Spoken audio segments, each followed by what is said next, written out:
Ceux qui veulent se cacher derrière les rideaux pour tirer, ça ne marche pas. Aujourd'hui, il faut sortir derrière les rideaux. Ce n'est pas du théâtre. Voilà. Le problème du Mali, il est connu.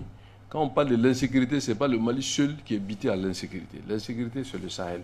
Et donc, à l'impossible, nul n'est tenu. Mais il faut seulement un compromis autour de cette question de sécurité, aller à des élections avec l'accompagnement et l'aide de la communauté internationale. Le président démocratiquement élu, l'Assemblée nationale démocratiquement élue ont la charge des réformes pour le meilleur pour notre pays.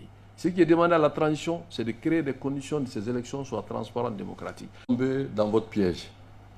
Je ne vais pas vraiment tomber dans votre piège. J'ai dit aux Maliens, ils le savent mieux que vous, mieux que moi. Tout le monde sait ce qui s'est passé. Moi, je ne rentre pas dans ça. Kaudim, si vous ne parlez pas, non, on ne peut pas savoir. Parce que nous, on ne prend pas du lait. Mais si vous je vais vous en donner. Si vous n'en prenez pas, je vais vous en donner. Je pense que ce qui est important, c'est d'avancer. C'est d'avancer. Vous n'allez pas rentrer dans les confidences, dans les secrets. Non, pour moi, ce qui est important. Vraiment, ce qui s'est passé, votre séjour en prison, est-ce que vous pensez que c'est une trahison? Tout ça, c'est derrière moi. Ce qui est important aujourd'hui, c'est d'être avec le peuple démocratique, le peuple républicain pour aller aux élections. Quand on est 10, on se fait on fait des matchs. Hein. Votre prochain match, ça serait quoi?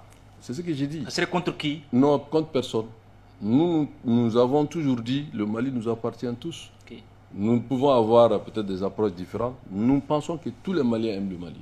Mais nous sommes des démocrates, des républicains. Pour nous, il n'y a pas d'autre recette que toute décision qui engage le peuple doit être donnée par le peuple. Et le peuple, la voix qu'il a donnée démocratiquement, c'est les élections.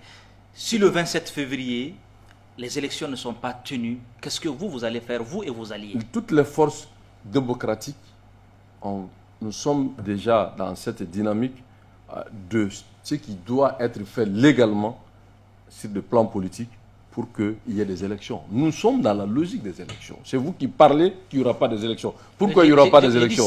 Vous êtes dans le secret? Non, j'ai dit si. Vous êtes dans le secret? Non, j'ai dit si, Kaudim. Moi, je n'ai pas entendu. J'ai dit si, moi, il n'y a pas d'élection le 27 février. Je n'ai pas entendu officiellement qu'il n'y aura pas des élections. Mais le gouvernement a fait une lettre pour dire qu'il ne peut pas organiser des élections à la CEDEAO. C'est vous qui me l'apprenez? Oui, il y a eu donc, une lettre. dans ce cas, qui vivra verra.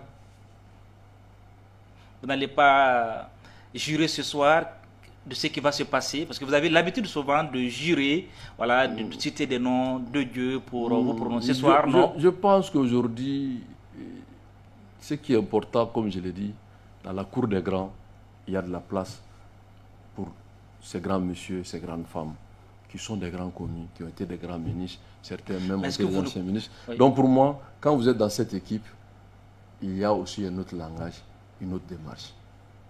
Okay. Est-ce que vous allez jouer un nouveau rôle? Vous serez un porte-parole désormais ou vous allez... Je ne sais pas, moi... Vous n'allez pas non, dire non, toutes les je pense que stratégies. dans une équipe, c'est l'équipe qui déterminera qui doit faire quoi. Parce que pour nous, le dénominateur commun, c'est les élections. Et chacun garde sa spécificité. Est-ce que vous pouvez regagner 2 ans? Est-ce que vous allez reprendre la place de l'indépendance? C'est le peuple qui appréciera. Parce que, vous savez, souvent on donne l'impression que je respecte ceux qui parlent. C'est le droit de tout le monde de parler, c'est pourquoi on a accepté la démocratie. Mais le peuple, ça c'est l'ensemble des forces vives de cette nation. Okay. Et si cet ensemble de forces vives est représentatif dans une dimension de demander qu'il faut revenir aux fondamentaux, ça veut dire que notre lutte est soutenue par le peuple. C'est le peuple qui est arbitre. Nous, nous demandons que la légalité. La légalité, c'est les élections.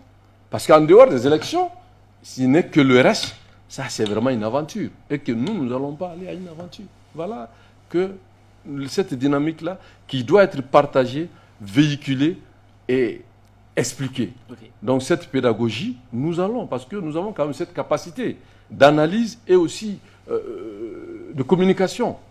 Et donc, nous allons utiliser parce que c'est de cela qu'il s'agit.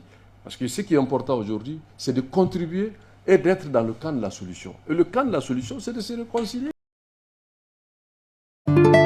Et aujourd'hui, on ne parle plus de développement, on ne parle plus d'école, on ne parle plus d'investissement, on ne parle plus d'emploi pour les jeunes, on ne parle plus des opérateurs économiques. On est en train, comme si le Mali doit seulement vivre de l'angoisse, hein, d'un lendemain incertain.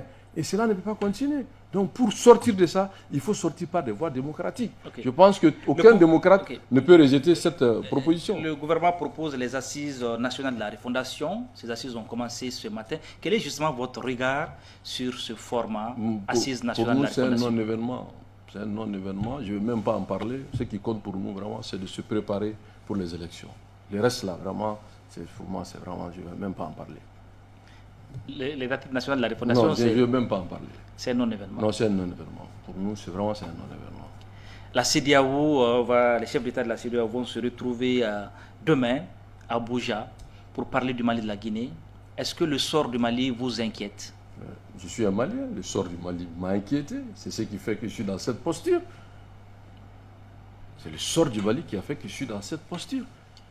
Donc, faut-il s'inquiéter? Qu'est-ce qui va se passer? Tout Malien s'inquiète parce qu'il ne fallait pas en arriver là. Et malheureusement, on est arrivé là. Maintenant, il faut tout faire pour sortir de là. Par des moyens démocratiques. Il n'y a pas d'alternative. Les élections auront lieu. Il n'y a pas autre chose à faire. À quelle date, par exemple? Mais la date là, ça, le peuple décidera. Mais pas le 27, par exemple. Bon, vous savez, écoutez, moi je l'ai dit, je suis dans une équipe, je suis dans une dynamique où il y a des grands hommes, des grands messieurs, que nous voulons se mettre ensemble. Je ne vais pas avoir la prétention de parler. Votre coalition aura un nom?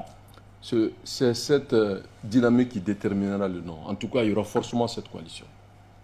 La sortie de l'imam, le timing, le discours tenu, est-ce que l'ancien élève peut dire qu'est-ce qu'il a compris? Vous savez ce que je vais vous dire? Ce qui est important chez un homme, c'est la capacité de transcender les pièges.